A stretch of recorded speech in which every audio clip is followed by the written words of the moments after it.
Bismillahirrahmanirrahim. Assalamualaikum warahmatullahi wabarakatuh. Kami dari kelompok 4 akan menjelaskan mengenai gejala klinis dan pemeriksaan fisik pada pasien HNP. Sebelum menjelaskan, izinkan saya memperkenalkan anggota kelompok. Yang pertama ada Silpi Silpana Maesya, lalu ada Listia Prapitasari, ada saya Hervina Cintareski, dan rekan saya Relanti Anggandari.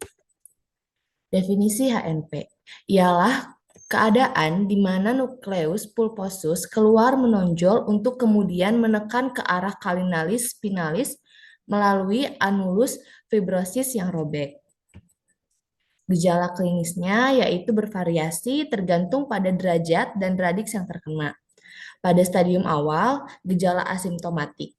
Gejala klinis muncul ketika nukleus pulposus menekan syaraf. Gejala klinis yang paling sering adalah ischialgia, nyeri radikuler. Nyeri ini biasanya bersifat tajam, seperti terbakar dan berdenyut menjalar sampai bawah lutut. Pemeriksaan penunjangnya yaitu fotoronsen, elektromyelografi, venogram epidural, fungsi lumbal, tes mengangkat kaki lurus ke depan, CT scan, MRI, dan myelogram.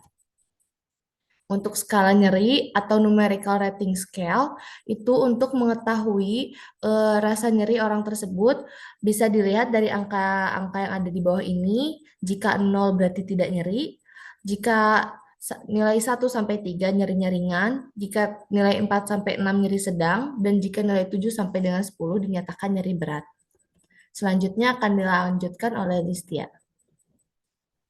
Yang selanjutnya itu ada low back pain atau LBP, merupakan suatu gangguan muskuloskeletal yang disebabkan oleh aktivitas tubuh yang kurang baik dan sering dialami oleh lansia, namun bisa juga dirasakan oleh manusia muda.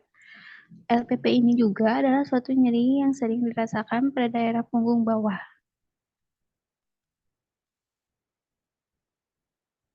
Next. Di sini ada klasifikasi low back pain atau LBP. Yang pertama yaitu nyeri akut atau tajam. Nyeri yang menyebabkan seseorang tidak tenang dan dalam beristirahat. Terjadi pada daerah punggung. Biasanya dirasakan selama kurang lebih 8 minggu. Yang kedua yaitu nyeri kronis. Nyeri yang terjadi terus-menerus dan cenderung tidak bisa berkurang.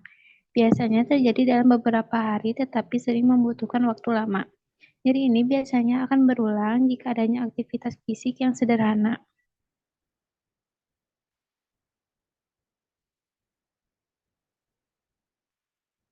Yang selanjutnya itu ada perjalanan penyakit, LBP akut.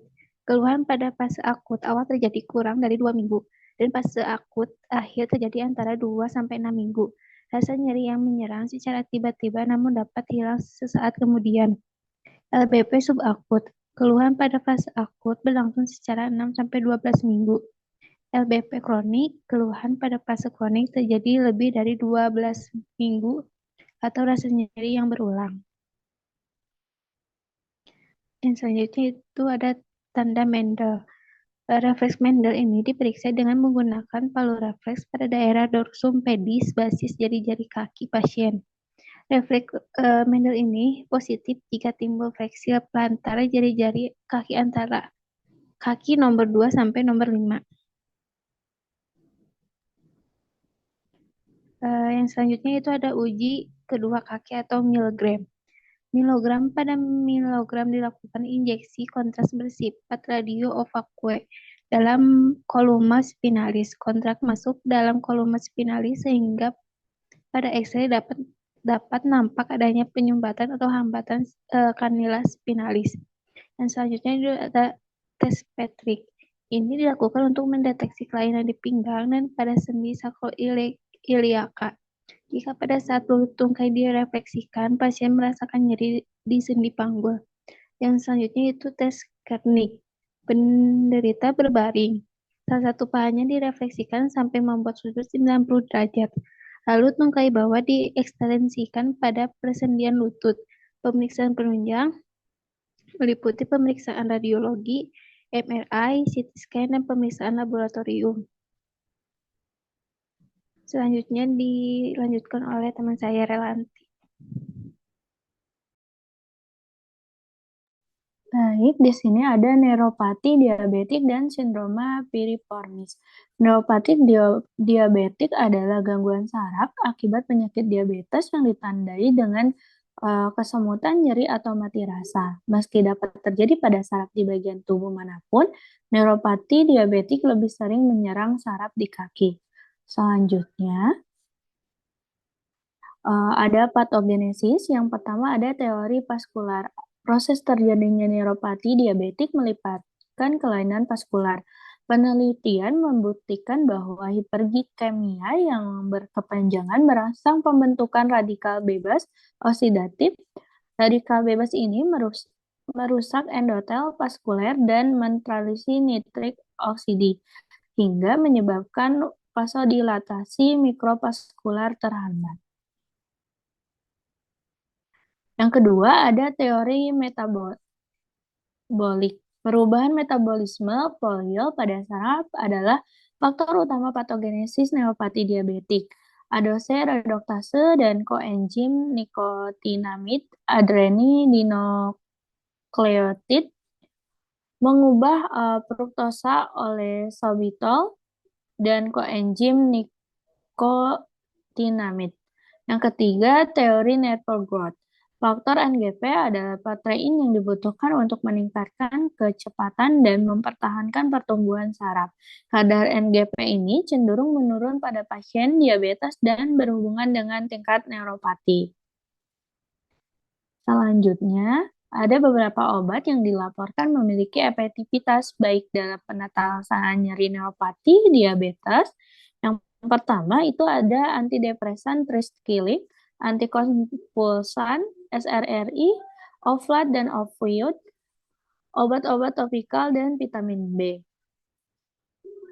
Selanjutnya ada pencegahan neuropati diabetik. Yang pertama mengkonsumsi makanan rendah kalori dan lemak serta tinggi serat seperti buah dan sayur. Berolahraga rutin dengan intensitas ringan minimal 30 menit setiap hari seperti jogging, berenang, atau bersepeda. Dan mengurangi berat badan bila Anda mengalami berat badan berlebih. Selanjutnya akan dijelaskan oleh teman saya, Silvi Silvana. Di sini itu sindrom piriformisis adalah kumpulan gejala yang muncul akibat adanya tekanan pada syaraf di punggung bagian bawah oleh otot piriformisis yang menegang. Kondisi ini ditandai dengan nyeri dan mati rasa di bokong dan di bagian belakang tungkai. Etiologinya, sindrom piriformisis disebabkan oleh kontraksi otot piriformisis yang berkepanjangan atau berlebihan. Karena kedekatannya dengan syaraf skiatik, sindrom piriformisis dikaitkan dengan nyeri di bagian bokong, pinggul, dan tungkai bawah. Penyebab sindrom piriformisis yang sering adalah trauma pada bokong, yaitu seperti jatuh, cedera olahraga, kompresi atau duduk lama, dan penggunaan berlebihan seperti pelari dan pemain ski. Di sini ada manifestasi klinisnya, yaitu pasien dengan sindrom piriformisis melaporkan nyeri bokong yang dalam dan diperburuk dengan duduk, berdiri berbaring lebih dari 15-20 menit. Nyeri atau parasesia yang menjalar dari sakrum melalui arah glutea ke bawah sisi posterior tungkai dan berhenti di atas lutut. Nyeri yang bertambah dengan berjalan dan memburuk jika tidak digerakkan.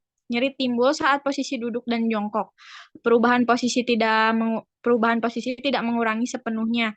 Nyeri sakroiliaka kontralateral dan sulit berjalan.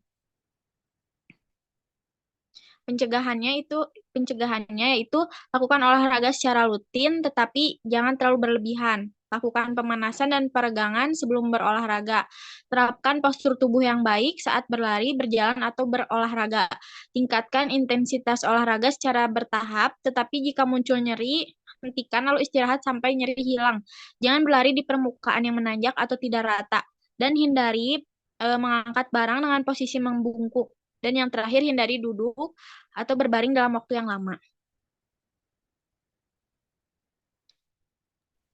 Baik, sekian dari kelompok kami. Lebih dan kurangnya mohon dimaafkan. Wassalamualaikum warahmatullahi wabarakatuh.